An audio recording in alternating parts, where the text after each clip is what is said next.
બેન દાદાનું નામ શું છે? દાદાનું નામ પ્રવીણભાઈ છે. શું દાદાને શું પ્રોબ્લેમ હતો બેન?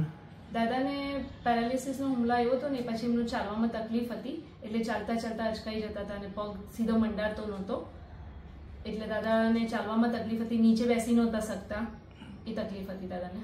પેરાલિસિસ આવ્યો હતો ને કેટલો ટાઈમ થયો બેન? પેરાલિસિસ આવ્યાને 4 વર્ષ થઈ ગયા. 4 વર્ષ થઈ ગયા. તો દાદા સાવ ચાલી જ નહોતા શકતા? હા, દાદાને 4 વર્ષ થયા પેરાલિસિસ આવી ગયેલ હતો. 4 વર્ષમાં બરાબર ચાલી પણ નહોતા શકતા. દાદાને 10 મિનિટ ટ્રીટમેન્ટ આપી ને દાદાને ચાલતા કરેલ છે. 10 જ મિનિટમાં પલોઠી વાર્તા કરી દીધા છે ને એકલા ચાલતા પણ કરી દીધેલ છે, ફક્ત 10 જ મિનિટમાં.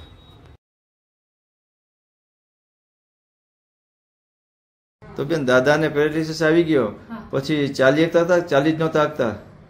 ચાલી નહોતા શકતા, એટલે ઊભા થઈ શકે પણ ચાલી નહોતા શકતા. ચાલી નહોતા શકતા. 2 જણાને પકડવા પડતા હતા?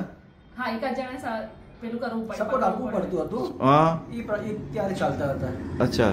નીચે બેસી શકતા હતા? ના, અત્યારે દાદા બરાબર ચાલી શકે છે? હા, ચાલી શકે તો છે. ચાલે, સરસ ચાલે છે અને પાલકી વાળી નીચે બેસી બી જાય છે. બરોબર. તમને કેટલો સંતોષ લાગ્યો બેન?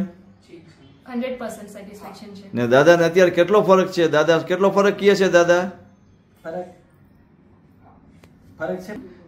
દાદા તમારા હિસાબે કેટલો તમને ફરક લાગે છે? સારું લાગે છે, પૂરો સંતુષ્ટિ છે, ફરક લાગે છે. 50% પ્લસ પોસિબલ, 50% પ્લસ છે. 50% છે ને? પ્લસ છે. હા.